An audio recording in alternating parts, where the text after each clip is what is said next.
La mayoría de estas mamás que ustedes han pedido perdón, le dicen que la aman y dicen que importante darles, que les haya dado la vida, están con el Señor, es decir, que ya han fallecido. Qué importante hablar en presente, ¿no? Qué importante dirigir palabras de amor, palabras de misericordia hacia aquella persona que eligió darnos la vida.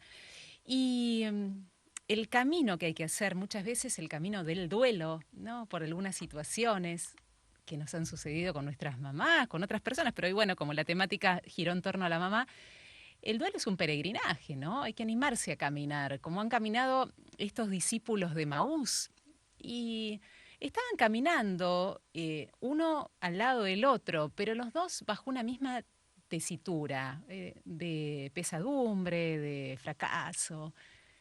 Y alguien camina con ellos, ¿no? Alguien se aparece. Es el mismo Jesús. Animarnos a través de este trayecto a invitar a Jesús a nuestros caminos de duelo, ¿no? Un camino de esfuerzo, de trabajo, de coraje, de valentía, de herramientas, decíamos, internas, comunitarias y de la gracia. Y para ver cómo invitamos a Jesús y volver a hablar de estos discípulos de Maús que les ha sucedido, estamos con nuestro querido amigo, como cada lunes, el padre Mateo Bautista, sacerdote Camilo, máster en Pastoral de la Salud y doctor en Teología Moral y Espiritual, a quien le decimos Ave María Purísima. Querido padre, ¿cómo anda? Sin pecado concebida. Perdón, querida Vero, la humedad de Lima. Un saludo muy cordial para toda nuestra querida audiencia y contento de poder estar de nuevo para compartir este tema que es muy interesante y muy necesario. Así es, estuvimos hablando la semana pasada de estos discípulos que en cierto aspecto decíamos estaban huyendo, ¿no? Estaban huyendo de la circunstancia, no eligieron quedarse con la comunidad de los discípulos, de los apóstoles, sino que se fueron para otro lado, huyeron y huyeron de la comunidad, huyeron de los recursos importantes que tenemos a la hora de elaborar el duelo, ¿no? Los recursos internos, porque estaban totalmente decepcionados, no confiaron ni ellos mismos, y eso que eran dos, no era uno solo. No estaban como aislados de otro ser humano, pero a la vez sí. Estaban aislados de sus propios recursos, de la comunidad en general, que es otro de los recursos, y de la gracia de Dios. Y a pesar de que estaban alejados de la gracia de Dios, como Dios nunca nos abandona, la propia gracia de Dios empezó a caminar con ellos. Es más, el propio Dios empezó a caminar junto a ellos, querido Padre. Así es, porque cuando nosotros estamos de ida, querida Vero, Dios ya está de vuelta. Y ahí, Es en ese cierto. relato tan emblemático, llama la atención que dos vivos van como muertos y un Ajá, muerto es el resucitado. Son dos sí. discípulos en camino de duelo. Pero hay algo muy significativo, que eran dos, porque no es lo mismo, ¿verdad?, que fuera caminando uno solito ahí en su solitariedad, ¿no? Que ya al menos Ujú. ir con otra persona, porque dice el texto que iban discutiendo entre ellos, iban hablando, incluso a lo mejor enojados, lo más seguro, pero ya había algo muy significativo, eran al menos dos. Pero quiero retomar, ya con su permiso, esta idea que es central. Siempre que estamos en sufrimiento, hay que abrir la caja de nuestro botiquín de recursos. Y ya se nos acaba de recordar que tenemos los recursos personales que hay que potenciarlos, que en el sufrimiento se van al calcañar. Parece que desaparecen todas nuestras fuerzas, ¿no? Nos hacemos débiles, vulnerables. Después los recursos comunitarios. El mejor remedio para el hombre siempre es el hombre. Comunidad, comunicación y comunión. Y los recursos de la gracia. Porque Si Jesús ha sido capaz de sufrir y morir por nosotros, ¿acaso nos va a abandonar? Así que sigamos desmenuzando este hermoso, hermoso y nutritivo relato de los dos discípulos de Maús. Pero partamos de que están en una fuga, ¿no? Lo de la fuga hay que darle mucha importancia, ¿no, querida Verón? Así es, porque no están, primero, mucho en sus cabales. Sabemos que cuando estamos en sufrimiento, la mente no está clara. Estaban confundidos, estaban frustrados, no podían pensar con claridad. Y es más, a Jesús no lo reconocen, porque aún estaban obnubilados con otras cosas que no tenían que ver con el centro de la herida, sino quizás con ellos mismos, ¿no? Uy, miren lo que nos hicieron, miren lo que nos hizo este hombre. Al final nos dijo que iba a hacer muchas cosas y se terminó muriendo en la cruz. Se quedaron en la muerte, ¿no? Y estos que dicen que lo vieron y que resucitó y qué sé yo, no les creemos. Estaban en otra, como dicen acá en la Argentina, padre. Muy decepcionados y hasta Claro. resentidos. Y cuando el resentimiento y la decepción están por medio, y efectivamente, cuando sufrimos, se obnubila nuestra razón. Nuestro amigo Cicerón, de hace 2000 años, que ya hemos contado que él pasó por la muerte de su hija, y la verdad es que le cambió la vida. Estamos hablando del gran filósofo también, político, orador, senador de Roma, ¿no? Que murió decapitado por orden de Marco Antonio. La muerte de su hija y de la criatura hizo un clic en su historia personal. Él fue el primero que escribió una autoconsolación. Leyó todos los escritos de consolación de los griegos anteriores a él. Se tuvo que ir hasta Grecia a visitar a su amigo Ático, que le consideramos como el primer librero de la historia. Y además de esa autoconsolación, escribió ese libro tan hermoso que son las Tusculanas. Y me viene a la mente por lo que he escuchado de usted, querida Ver. Él dice, cuando sufrimos no pensamos, no razonamos. Pero dice dos cosas más. No atendemos a razones de los demás y no obedecemos razones de los demás. Fíjese esta regla de tres, cómo se bloquea nuestro entendimiento. Pero me gustaría insistir un poquito más en que tenemos muchas maneras de hacer fuga del sufrimiento, como estos dos discípulos. Querida Vero, hay muchísimas maneras de huir de nuestro sufrimiento y, por tanto, huir de nuestro trabajo de duelo. ¿Podemos recordar algunas? Por ejemplo, la negación. No, esto no pasó. Esta es una forma de fuga, ¿no? Es una de las formas de fuga. La otra es, yo no necesito a nadie, estoy bien. Esa es otra de las expresiones que pueden llegar a aparecer en momentos de profundísimo dolor en primer momento, porque es un shock. Quizás no necesariamente tiene que ser repentina la muerte, pero esto, la verdad, yo estoy bien, ¿eh? No necesito de nadie, nos alejamos también de la comunidad. Y hay un montón de otras maneras, querido padre, de huir, de no querer. No, está bien, ¿eh? Yo puedo solo.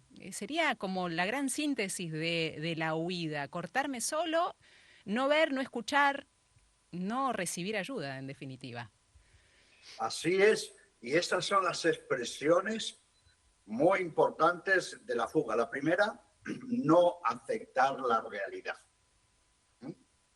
Recuerden que el sufrimiento es, ante todo, una contradicción de mi armonía, de mi monotonía, de mi equilibrio, de mis proyectos, ¿verdad? De mis horarios, de mis tareas. Y por cualquier razón todo eso se desploma. Y se desploma a veces aparatosamente. Y claro, ¿cómo quedo? Quedo confundido, quedo desorientado, quedo literalmente perdido. Por eso Yo cuento que cuando viene una persona me dice, ay, padrecito, yo estoy mal porque, ¿sabe? Perdí a mi esposo, perdí a... Digo, un momentito, señora, señor. Aquí el único que está perdido, ¿sabe quién es? Y espero la respuesta. Y la persona dice, yo. Nosotros somos los perdidos. Nosotros. ¿Por qué? Porque ya sabemos, por programas anteriores, que el sufrimiento es mi propia reacción natural, instintiva, ante una adversidad que me deja fuera de juego, me saca de la cancha. Y por tanto, los recursos que tenía, no cuento con ellos. Y una otra manera de hacer fuga es utilizar expresiones como esta. ¿Quién va a entender mi sufrimiento? ¿Quién va a entender mi sufrimiento? ¿Quién me puede ayudar si no ha pasado por lo que yo paso? Si nadie sufre como yo. Querida Vero, ¿es fácil escuchar estas palabras que son una auténtica fuga? Y realmente, ¿no? ¿Quién? El victimismo, la voz de la víctima, también la queja que se hace presente en medio del dolor y el encerrarnos en que somos los únicos que sufren. Y al hacernos la víctima, por tanto, hacemos una fuga. Al hacernos la víctima, hacemos una fuga. ¿Cuál es otra manera de fugarnos del sufrimiento? Recuerden de nuevo que cuando sufrimos necesitamos hacer un trabajo. No crean que me he rayado como un disco, no, lo estoy insistiendo. ¿Por qué? Porque si el sufrimiento soy yo, porque estoy reaccionando, me tengo que ocupar de mí mismo. Si yo me niego a ocuparme de mí mismo, a darme tiempo a mí mismo, ojo, a entenderme a mí mismo. Recuerden que el sufrimiento es que me dejo de entender y a entender lo que está pasando. Eso es una fuga. Eso es una fuga. No ocuparnos de nosotros es una fuga. Y hay otra fuga, a ver si usted está de acuerdo, querida Vero, querida audiencia, que es el activismo. El activismo. Sí. Ocuparnos. A ver, ¿cómo lo ve usted eso? Es muy frecuente, ¿no le parece? No, hay muchas personas que siempre decimos, después de un sufrimiento nadie es igual, pero tampoco nuestras rutinas muchas veces son iguales. Hay personas como que dicen, aquí no ha pasado nada. Al día siguiente, muchas al día siguiente o a los 2 días que han fallecido el ser querido, hacen la misma rutina de ir a trabajar, de hacer los talleres que estaban haciendo, de ir a estudiar, a ocuparse del voluntariado, ya es una persona grande que estaba haciendo, a ir hacia sitios donde acá no ha pasado nada, hay que hacer. Y esa persona en sufrimiento, con el activismo sin parar, con la rutina establecida, tapa lo que realmente tendría que pasar. ¿Qué es? El desahogo, el llanto, pataleta, grito, lo que sea, palabra, que es lo que le sigue, y no pasa por esa etapa, sino que acá no ha pasado nada y sigo haciendo lo que antes hacía. Y se tapa una cortina de humo, vendríamos a decir, padre. Y sí, y cuando se dice, la vida sigue como antes. Tenemos que hacer como antes y sobre todo no tocar el tema en casa, en familia, en el matrimonio. Por ejemplo, que diga el esposo, yo no hablo de la muerte de mi hijo porque hago sufrir a mi esposa. ¿No cree que usted, Vero, tiene mucho de fuga esta expresión? Muchísimo. No solamente va a hacer sufrir más a la esposa por el silencio, sino va a sufrir más ese esposo que necesita sacar para afuera visibilizar ese dolor para poder sanarlo. Y si los discípulos de Maús eran dos, y en el caso, por ejemplo, de la muerte de un hijo, es lo mismo que el matrimonio esté unido. Cada uno tiene que hacer su trabajo de duelo, ¿verdad? Pues el trabajo de duelo, atención, no es individual, es personal. Vamos a decirlo al revés. Es personal, pero no es individual. Es eminentemente personal y matrimonial. Personal y familiar. Si no se habla en matrimonio, si no se habla en familia, si no se habla con los otros hijos, se está haciendo una fuga. Pero la fuga ¿de quién es en realidad? Del sufrimiento. Pero el sufrimiento ¿quién es? Yo. Estoy huyendo de mí mismo, de mí mismo. Y además no solo que se hagan las cosas de antes, no. Hay una sobresaturación de actividades.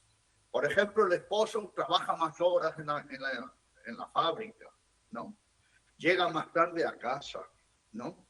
Se llena de compromisos. Eso también es una gran fuga. Una gran fuga. ¿Cuál es otra fuga? Que se le ofrezca ayudas concretas. Por ejemplo, ¿a cuánta gente nosotros decimos, tiene a mano el grupo Resurrección de la Pastoral del Duelo? ¿No? No, yo no voy porque no me va a hacer bien.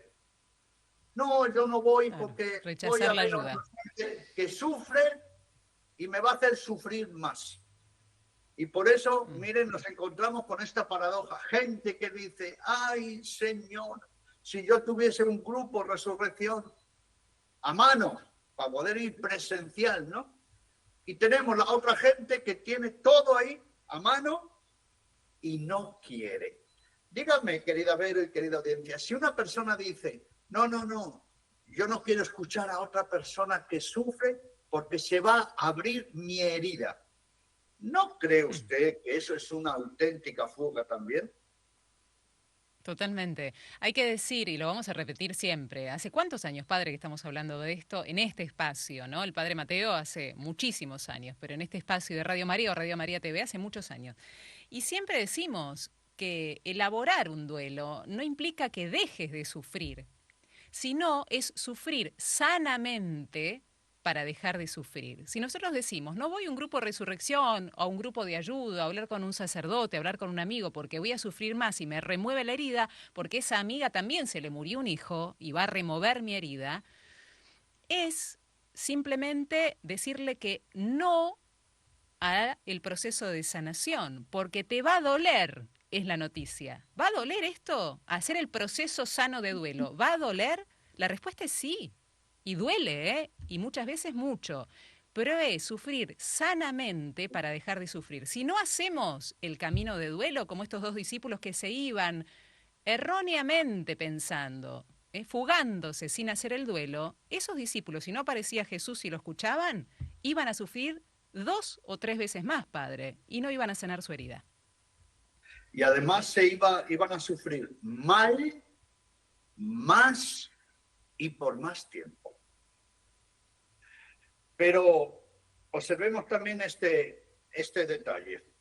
Cuando una persona usa, por tanto, mecanismos que llamamos de defensa, todo esto es para no abordarse a sí mismo.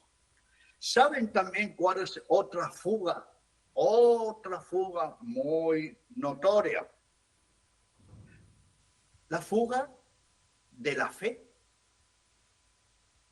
la fuga de la espiritualidad, la fuga de la oración, la fuga del vínculo comunitario, la bronca sin sentido, el enojo sin sentido, ¿no? Con los demás, con la vida, con Dios. Cuando una persona se resiente de esta manera y se va y no quiere escuchar ni orar ni nada de nada, ¿qué es lo que está haciendo, querida Vero, llana y sencillamente? También fugarse. ¿Nos puede decir algunas palabritas sobre estos dos extremos, padre, en la dimensión espiritual? Porque hay muchas personas que se van de la comunidad, dejan de asistir a grupos de oración y demás, y hay otras personas que utilizan la religión y los momentos de misa y oración para fugarse, porque quieren estar ahí solamente, pero no quieren ver su dolor, su herida. ¿Esto ocurre también? Sí, y tenemos una coordinadora ya veterana de más de 20 años, y quiero mencionar su nombre, Ana María Ferrara, en Junín, extraordinaria, que murió su hija, ¿no? Y ojalá que pronto la puedan entrevistar aquí. Y además que prepara a futuros coordinadores y escribió en el libro Si curas la herida de tu hermano, un párrafo muy bueno que indica sobre esto. ¿Cuál fue su principal error en el trabajo de duelo? Miren lo que estamos diciendo, ¿no? Un escrito con mucha sinceridad. Fue espiritualizar su sufrimiento negando la humanidad de su sufrimiento. Claro. ¿Sí? Pero una fuga también muy evidente es cuando alguien dice, sí, yo creo y oro, pero interiormente tiene una bronca con Dios. Dice que ora, asiste a los sacramentos, pero sigue diciendo, Dios me llevó a mi ser querido. No hay una Es muy bien. coherencia, ¿no? Porque no estamos diciendo que es malo orar, todo lo contrario, estamos diciendo los recursos de la gracia, no alejarse de la comunidad, pero hay que sincerarse con lo que pasa interiormente, padre, ¿no? No tener máscaras, porque con Dios no se puede tener máscaras. Claro. Y por eso, usted que tiene más memoria que yo, está en el mismo libro, está publicado en la Argentina, Editorial Guadalupe, Si curas la herida de tu hermano, que yo aconsejo muchísimo. Una vez creo que usted entrevistó al padre Germán Treus, que es el animador en la Argentina Sí, del grupo Resurrección. sí. Precisamente el título de su artículo en ese libro dice La bronca de un cura con Dios. Sí, sí, sí, sí. Y Es fantástico, es fantástico. Sí. lo que le dijo a Dios delante del sagrario. Ahí está escrito, ¿eh? No te Se lo descargó invento. todito. El padre se descargó todito ahí, me encanta, porque la sinceridad que tuvo ante el sagrario fue impresionante. Y ahí aprendemos, ¿no? Que no peleamos con Dios, le peleamos a Dios, porque Dios nunca pelea con nosotros, pero Dios está muy gustoso que vayamos con toda nuestra bronca ante su presencia, porque es una forma de confianza plena en Él. Así es. Y en ese sentido, ¿por qué fuga con una pseudo espiritualidad? Y Claro. por eso todos tenemos que aprender mucho del libro de Job. Todos tenemos que No, aprender mucho del claro. libro de Job, que en alguna ocasión, querida Vero, sería bueno que nosotros le dedicáramos algún programa al libro de Desglosarlo. Job y Sí. sufrimiento. No al libro de Job, a los dos Job que hay, porque hay dos Job muy distintos. Mire lo que decimos, una pseudo espiritualidad, que no tiene en cuenta una verdadera imagen de Dios. Porque si yo digo, rezo y celebro, pero por dentro tengo esa bronca con Dios, sigo pensando que Dios, mire, me lo ha llevado, me lo ha quitado. Eso es terrible. Pero hay una cosa buena, es que está. Pero esa persona tiene que hacer un cambio. Pero la fuga, en este caso, ¿cuál es? Que se olvida todo lo que podríamos decir la parte humana. Dicho de otra manera, el no trabajar el sufrimiento, como lo hacemos en el grupo Resurrección de la Pastoral del Duelo, desde las 6 dimensiones, ¿no? Corporalmente, ahí tenemos una fuga también, querida Vera. ¿Has visto que hay personas que en el sufrimiento se descuidan? Sí, mucho. Y aparte No uno se es arrepienten visible esto, ¿eh? corporalmente. Esa es una No, no, fuga. no. Sí, Esa es una fuga. Después vamos a la fuga emocional, que baja el sufrimiento nos baja la autoestima, el tono de ánimo. Cuando yo niego que estoy decaído, desanimado, que efectivamente mi tono de ánimo se baja y lo niego, pues eso es una fuga. Por eso ya aprovecho para decir que la tristeza, todos tememos la tristeza, ¿no es cierto? Todos. Pero la tristeza, como todo en el trabajo de duelo, tiene una gran función. ¿Y saben ustedes, queridas amigas y amigos, cuál es la gran función de la tristeza? Aunque parezca increíble, evitar nuestras fugas. ¿Y en qué sentido? Que la tristeza que me dice, señora, señor, usted se le ha bajado el estado de ánimo porque tiene una herida real que tiene que aceptar, tiene que darle nombre, tiene que asumirla, tiene que trabajarla y tiene que cicatrizarla. Recuerden que la tristeza es un toque de atención, una alarma. Pero vamos a la dimensión también afectiva. ¿Cuál es una fuga extraordinaria? Los discípulos de Maús se iban de la comunidad de no dejarse querer en nuestro sufrimiento. ¿Usted lo ha notado eso mucho, querida Vero?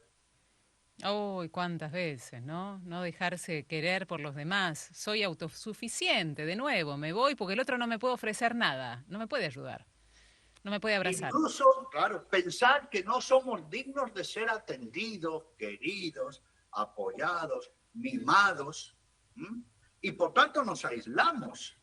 Fíjese que hay muchas personas que dicen que quieren muchísimo al que murió, pero no se quieren a sí mismos. ¿Lo ha notado usted? No se quiere. Dice que quiere muchísimo al que se murió, oiga, y no da bolilla a los que están a su alrededor. Pero aquí viene ahora la fuga que nos puede llamar la atención. Dice que quiere muchísimo al que se murió y no se deja querer, no se deja amar, no se deja apoyar por sus seres queridos. Esto también es otra fuga. Pero vamos ahora a la dimensión mental. En la dimensión mental tenemos también fugas. Iba a decir que más que fugas somos fugitivos. Ya el mismo hecho, que usted nos ha puesto muchos ejemplos, pero hay una que tal vez nos puede llamar la atención. ¿Cuál es? Pensar que el sufrimiento se va a ir de nuestra vida por sí solo. ¿Cuándo será es el famoso? Sí, el famoso "el tiempo lo cura todo", ¿eh? Es una frase que se escucha, está escrito encima en redes sociales, en poemas. El tiempo lo cura todo, tené paciencia. Falleció un ser querido, el tiempo lo cura todo. No hay más mentira más grande que esa, padre, ¿no? El tiempo no cura nada. Es más, lo puede dañar. Y pongamos el ejemplo, pasemos del sufrimiento, que es una herida interna, a la herida del cuerpo. Si tenemos una herida en el cuerpo y no la tratamos, no hacemos un auténtico trabajo de duelo con esa herida corporal, imaginemos una infección, ¿qué va a pasar? Que va a ir a peor. Entonces, ¿cuál es la gran fuga a nivel mental en este tema? Que yo creo que el sufrimiento se va a ir, primero no sé a dónde se va a ir, porque el sufrimiento soy yo. El sufrimiento queda claro que no es una cosa, pero que voy a sanar sin hacer cambios en mi persona. Es más, querida Vero, miren, queridas amigas y amigos, si yo tuviese que elegir una fuga de todas las que hemos dicho, oiga, hemos dicho un montonazo, ¿no? Vamos dimensión por dimensión. Pero para mí la fuga más preocupante, porque yo he sido tentado personalmente por ella, y creo que todos, es pensar que el sufrimiento primero se va a sanar por sí solo. Segundo, que se va a sanar con el tiempo. Y tercero, que yo no tengo que hacer cambios mentales, afectivos, emocionales, que no tengo que cambiar de visión, de actitudes, de imagen de Dios, de experiencia de Dios. sanar una herida seria interna, sobre todo por la muerte de seres queridos, sin hacer cambios en mi persona, eso es la fuga de las fugas. Por eso, y creo que estaremos de acuerdo, usted, querida Vero, y queridas amigas, amigos, ustedes habrán visto a personas que jamás cicatrizó su herida y que se murieron con su herida abierta. ¿Es así o no, querida Vero? Es así, es correcto. Y yo ahora voy a hacer una pausita musical, porque tenemos que pensar en qué fuga nos sentimos identificados. Ojo, que a la gente le estamos preguntando hoy. Cuando sufriste, invitaste a Jesús al camino o te fugaste? ¿Y qué tipo de fuga tuviste? ¿Tuviste una fuga mental, una fuga emocional, una fuga en lo valórico, una fuga en lo espiritual? ¿Te te has convertido en fugitivo espiritual? En las relaciones, te alejaste absolutamente y fugaste de la ayuda de los demás, te fugaste de la ayuda de los demás. Nos ayuda a pensar un poquito, una pausa, me parece, padre. ¿Qué le parece? Hasta ahora. Vamos, enseguida regresamos. El padre Mateo Bautista con nosotros.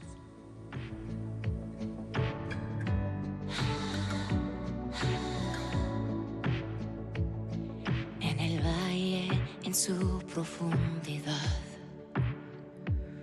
tu mano fiel me guía y me llevará. Mi pastor que mi alma viene a restaurar. Me consuelas, me consuelas. Cuando el mundo arde alrededor de mí. Y yo no temo porque tú estás en control.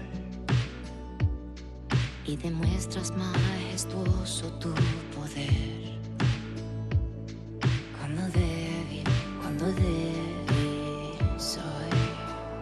Clamaré y me salvarás, Señor, en toda tribulación.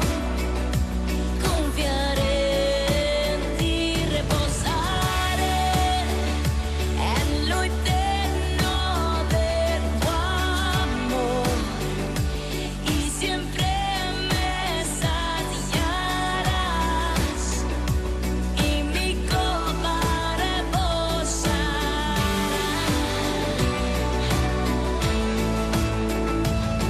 Los temores de mi corazón se van.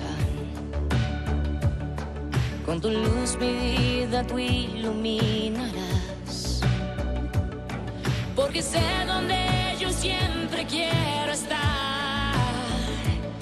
En tu presencia, en tu presencia, en tu presencia. Clamaré y me salvarás, Señor, en toda tribulación.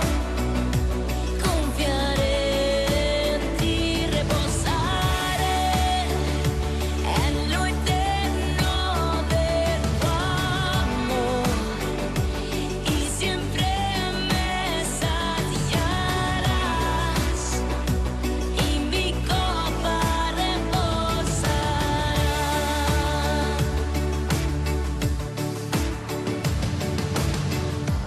Mi fuerza y mi porción y mi corazón rebosa, mi Dios y mi Salvador. Tu amor es irresistible. Mi fuerza y mi porción y mi corazón rebosa, mi Dios y mi Salvador. Tu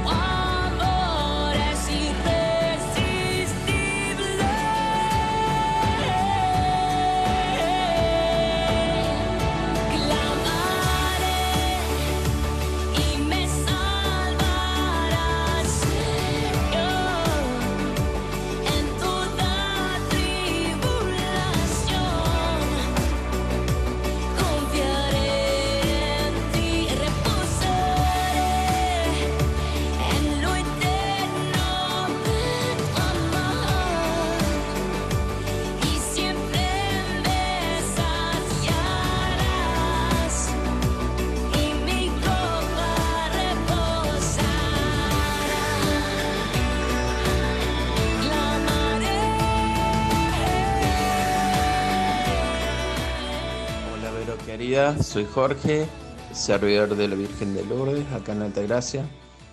Y tiene razón el Padre Mateo de todo eso, de hacerme víctima, el sufrimiento, sí, obvio que es mío.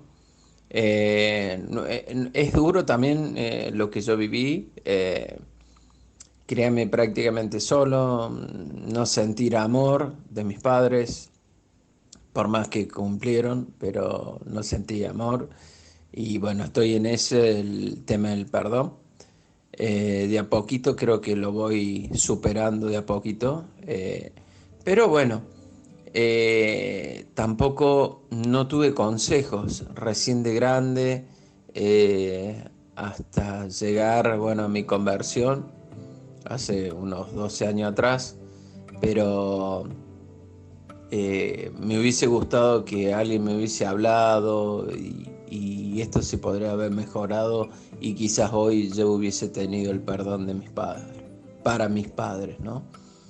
Pero bueno, estoy en eso y bueno, sé que la Virgen estuvo siempre al lado mío porque no conozco lo que es droga ni alcohol, nada, nada, nada, nada, nada. Así que bueno, tal cual lo que dice el Padre. Gracias, Radio María. Hola, Radio María. En una mañana de un Jueves Santo, mi marido en 5 minutos estaba muerto. Lo primero que hice fue avisar a sus compañeros de trabajo que todos vinieron a casa porque lo querían mucho, lo acompañaron todos, y cuando yo le aviso a una de mis compañeras de trabajo, de mi trabajo, Mónica, me dice: ay, Lidia, sentite feliz, porque el Señor quería sentar hoy a su mesa a lo mejor lo más lindo que encontró en Ramallo, y esa persona era Jorge. ¿A quién se le ocurría, no? Decir en ese momento sentirte feliz, pero esas palabras fueron para mí la esperanza que el Señor me daba a partir de ahí, de ese momento, para comenzar esa vida nueva sola con mis hijos. Fueron verdaderamente palabras del Señor. Gracias, muchas bendiciones. Bueno, Lidia de Ramallo. Gracias a Jorge, a Lidia. Estamos dialogando con el Padre Mateo como cada lunes en estos programas para tener herramientas para llenar nuestro botiquín interior en los procesos de duelo. Y hay más, Padre, hay más mensajes. Eugenia dice: Padre Mateo, yo trabajé la tarde misma del entierro de mi padre. Huía. Me costó muchos más años el duelo. En este sentido. Gracias, Eugenia, por la sinceridad. Karina dice: buenas tardes, Vero y Padre Mateo, desde la ciudad de Mendoza, y necesitaría información para poder ubicar la obra de San Camilo en Mendoza. En realidad es, seguramente, Karina, lo que está necesitando son los grupos de Mutua Ayuda Resurrección. Para ello, y atención todo el país, pueden ingresar a www.pastoralduelo.org. Allí están los diversos grupos de Mutua Ayuda Resurrección en la Argentina, además de un montón de información, de escritos y de un montón de ayuda que se brinda, de conceptos bien claros, en lo que hablamos todos los lunes junto al Padre Mateo. www.pastoralduelo.org. Cuando el Padre Mateo dijo, dice Teresa, cuando vienen, dice Dios, yo estoy de vuelta, recordé a mi padre que eso mismo nos decía, cuando no sabíamos qué decir ante algo mal obrado, dice Tere. Sandra dice, hay una pregunta, hay personas que no lloran el día que fallece un familiar. ¿Eso por qué? ¿Está mal no llorar si se nos muere la mamá, el papá, un hermano? Pregunta Sandra. Otro mensaje, mi gran herida es lo que no hice o no pude hacer por mi papá, está diciendo Ana María. Ana Isabel, dice, Padre Mateo, ¿no le parece que enojarse con Dios por la muerte de un ser querido es falta de fe en lo que nos ofrece el Señor en su palabra cuando dice, si crees verás la gloria de Dios? Y Viviana dice, fugarse espiritualmente es un suicidio lento, depresión, por ejemplo, de la que no se puede salir muy fácilmente porque se corta a veces el hilo central. Algunas iluminaciones, como le gusta decir el padre Mateo Bautista, que van llegando a través de nuestro centro de contacto, querido padre. Esto más que iluminaciones son inspiraciones divinas, casi diría yo. Sí, señor. Bueno, y unas palabritas, porque todavía nos quedan unas cuantas fugas, ¿eh? Así que, pero cuando decimos unas palabras de consuelo, siempre es bueno tener en cuenta el tiempo del sufrimiento. Por ejemplo, si acaba de morir una persona y se dice, sentite feliz porque Dios la está llamando, puede ser contraproducente. Porque esa persona en el sufrimiento, en la dificultad, en la confusión, en la pena, y que además a lo mejor no está afianzada espiritualmente, puede ser una pésima ayuda. Por eso es muy importante al principio evitar frases de fácil consuelo y al contrario, como se ha dicho, permitir el desahogo, el llanto, ¿no? El llorar, las lágrimas son muy positivas porque tienen una función antiestrés, ¿no? Y las lágrimas limpian las penas. Gracias a las lágrimas, después van a venir las palabras y los conceptos. Pero primero el gemido, el llanto. No digamos nunca no llores, sé fuerte. Esto es otra fuga. Cuando yo digo no lloro, no digo nada, me contengo por dentro, me reprimo, estoy haciendo también una fuga. Estoy haciendo una fuga. Muy interesante, no sé si era Eugenia, cuando dijo que el mismo día que murió su padre, trabajó. Que fue a trabajar. Pero que después le costó, he escuchado, años, ¿no? Años cerrar esa herida. Y volvemos a lo que decíamos antes. Miren que tal vez la fuga por excelencia es acostumbrarnos al sufrimiento. Creer que el sufrimiento es lo ordinario. Pero hay también otra fuga terrible para no hacer un trabajo de duelo. El trabajo de duelo es hincar el diente y sanar la herida, haciendo cambios. Pues que creo que tengo el deber de sufrir para demostrar que amo a quien ha muerto.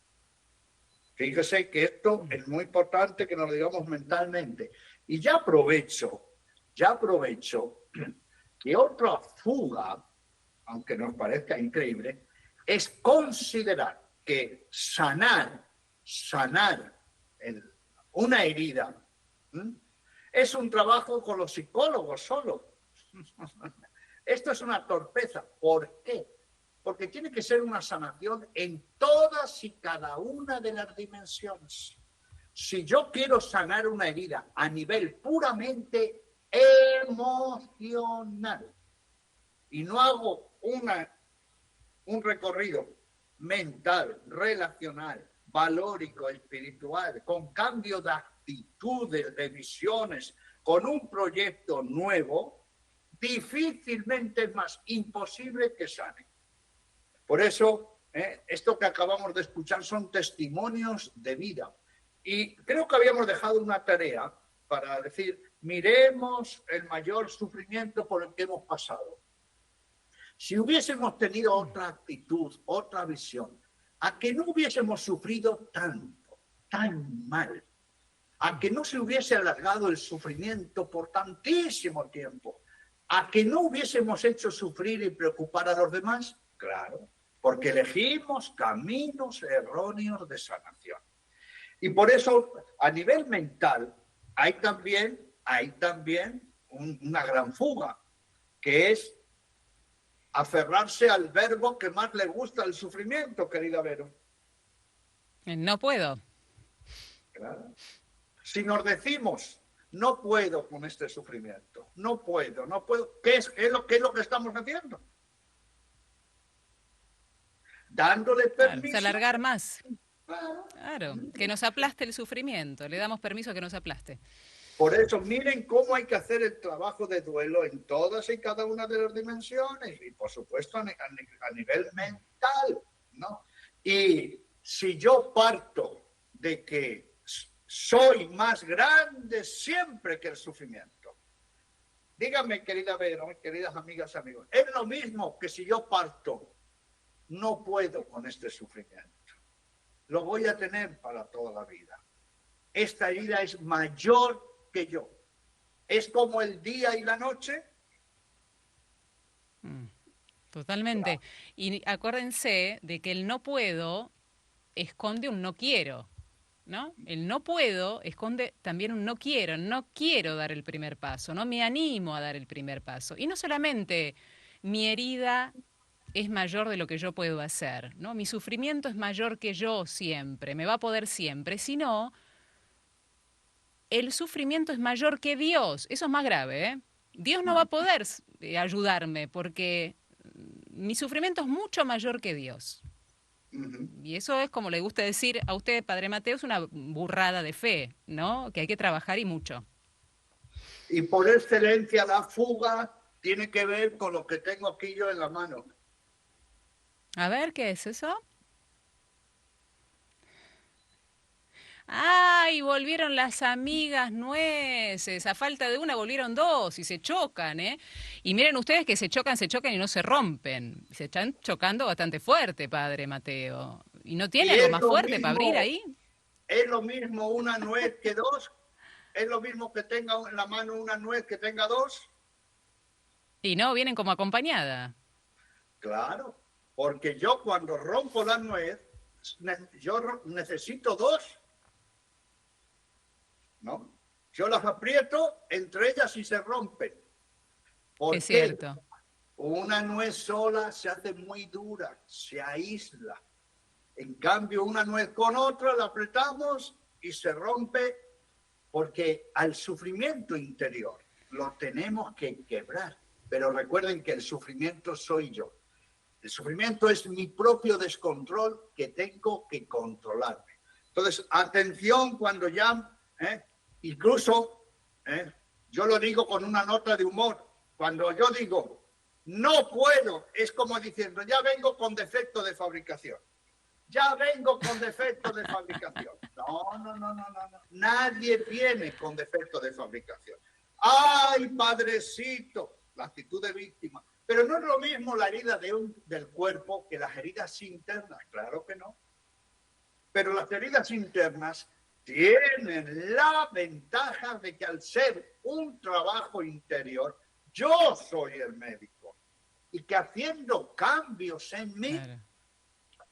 Y ya aprovecho, yo he escuchado, por ejemplo, de muchos maridos que me dicen, ay, padrecito, hable con mi esposa, hable con mi mujer, porque, por la muerte de un hijo, dice, porque yo quiero que sea como antes. ¿Qué le parece a usted, querido Vero? Y eso nunca va a pasar, porque nadie es igual fuga. Después de un gran sufrimiento. Lo que está haciendo ese hombre, diciendo eso, es una auténtica fuga. Pero hay otra fuga que se llama bronca, querida Vero. Y otra fuga que se llama culpa. Y otra fuga que se llama no perdonar. A ver, ¿por qué cree usted que la bronca puede ser una fuga? La bronca tiene una gran misión como la tristeza. ¿Cuál es? Que yo reaccione. Esto es muy importante. Recuerden, todo lo que nos pasa en el trabajo de duelo, lo solemos ver casi todo como negativo. La bronca la vemos como negativa. No. La bronca tiene la misión de descongestionarnos, de que la energía actúe. Ahora bien, atención, in medio virtus, en el medio de la virtud. Si yo esa bronca no la manejo, me descontrola y además va a dañar a los demás, ya esa bronca es una fuga. Ya esa bronca es una fuga. Atención con las personas. Y por cierto, querida Vero, ayúdeme. ¿Usted no ha notado en muchas personas que sufren, que se les va cambiando el carácter?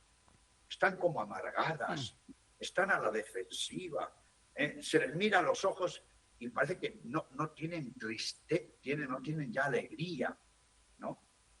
El cuerpo, la cara les está delatando. Atención con esa bronca que queda y se nota, sale un tema y echamos veneno por dentro.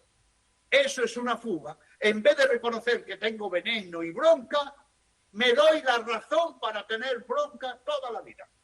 Miren lo que decimos. Sí. Son me visitantes, sí, claro, son visitantes que no tenemos que dejar quedarse a vivir. Son visita nada más. La visita va y viene, no se queda a dormir en casa generalmente, ¿no? Va y viene. ¿Está mal sentir bronca? No, somos seres humanos. ¿Está mal sentir culpa? No, pero no la invites a quedarse a dormir. No invites a hacer un pijama party a la bronca y a la culpa. Porque si se quedan a dormir todos los días de tu vida, se va a alargar el sufrimiento de una manera que, en definitiva, no se va a cortar nunca ese sufrimiento. Y el trabajo del duelo tiene un principio, padre, y tiene un final. Porque se puede volver a ser feliz después de un gran sufrimiento. ¿Cuál es la respuesta, padre? Se debe. Por eso es muy bueno que haya dicho que todo trabajo de duelo tiene que tener un principio. Porque aquí tenemos otra fuga.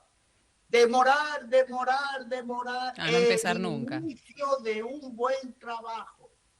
Por eso a mí cuando me preguntan, y padre, ¿cuándo hay que empezar el trabajo de duelo? ¿Ya? ¿Cuándo hay que ir al médico cuando tenemos un gran sufrimiento? ¿A cabo de 20 días? Ya tengo que hacerme cargo. Claro. Queridas amigas, amigos, el duelo, recuerden, que incluye sufrimiento, porque yo estoy sufriendo, pero el duelo esencialmente no es el sufrimiento. El duelo es lo que yo me ocupo de mí para meter el bisturí y cerrar y cicatrizar una herida, y lo que usted acaba de decir, para aprender. ¿Por qué? Porque el sufrir pasa, pero el haber sufrido no. Pero me tomo de una de sus palabras, lo de no dormir. Yo diría, con su permiso, querida Vero, no enamorarme del sufrimiento. También. Sí, no claro. Ponerme de novio y menos casarme con el sufrimiento. Bueno, pero la culpa. Oiga, todo el mundo a la culpa le echa la culpa. La culpa tiene una función muy buena. Escuchen bien esto. ¿Saben cuál es la desgracia? Que no sintamos culpa. Imagínense que una persona que hace el mal no sienta culpa. Eso es el desastre. Claro.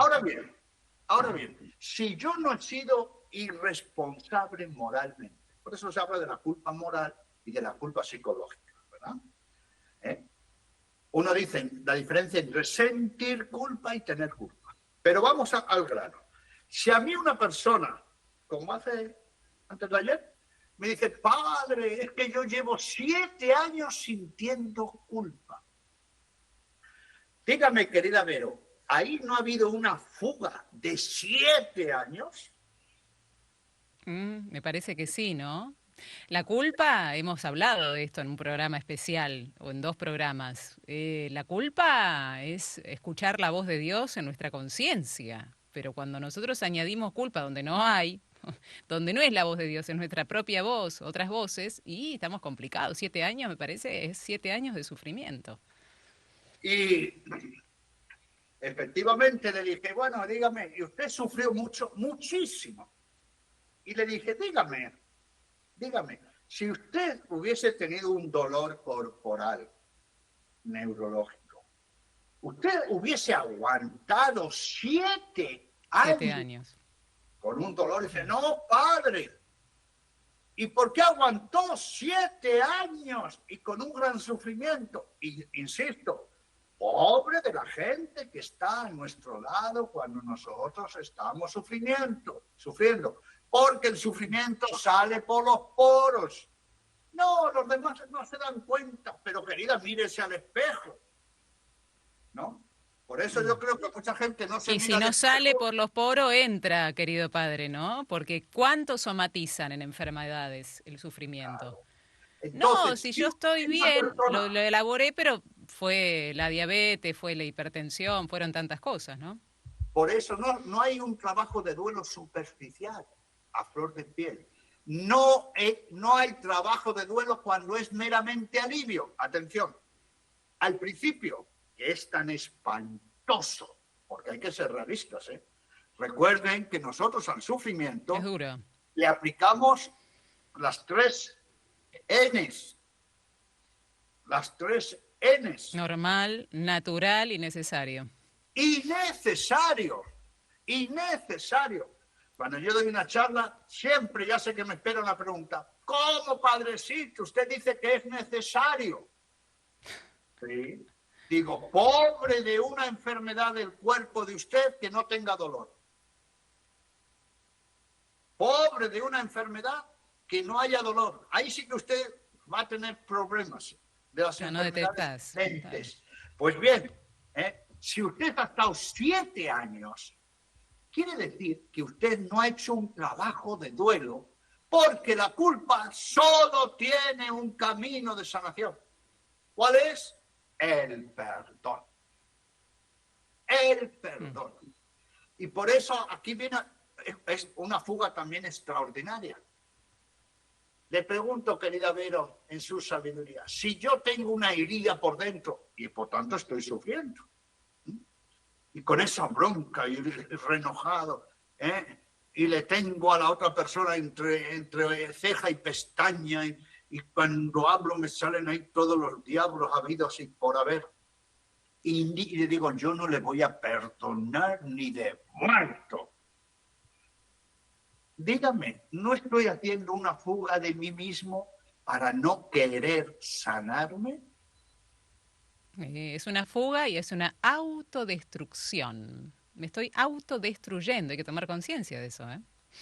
Y un señor que ha hablado antes, yo para los nombres soy tan desastroso, ha dicho, gracias a Dios que no caí en las adicciones, o algo parecido, ¿recuerda, verdad? Jorge, sí. Jorge, ve, usted es memorioso. Bueno, pues miren lo que nos dijo Jorge, ¿no? Que muchas personas, en vez de afrontar el sufrimiento, ¿cómo se evaden? Rompen su matrimonio, caen en actos inmorales, se dan al alcohol, se dan a otras drogas. Todo eso, ¿por qué? Para no mirarse interiormente. Porque el trabajo de duelo es un trabajo de valientes. Y por eso aquí viene algo muy curioso. La fuga en el sufrimiento, van a decir, ay, padre, usted qué exagerado, padre Mateo, qué exagerado. Pues sí, la fuga en el trabajo de duelo es porque no somos humildes y por el contrario somos muy soberbios. Y no digo más. No digamos más porque se nos acabó el tiempo y porque tenemos que pensar nosotros ahora, querido padre. No sé qué opina usted. Claro. Miren que cuando no dejamos a los demás, ni yo me dejo a mí mismo, ni a Dios intervenir en mi herida, qué autista que soy, qué egolátrico, qué soberbio.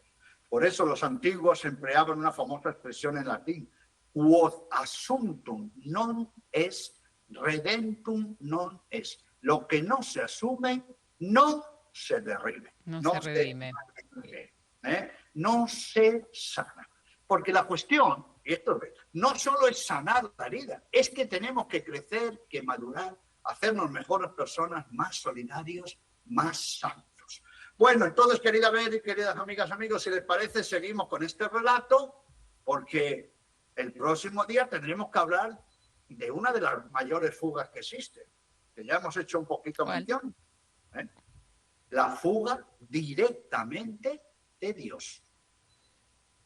Oh, pero ahora eso sí será un gran programa. Pero adelanto una esquizofrenia espiritual. Oh. Hay gente ¿cómo será que está eso?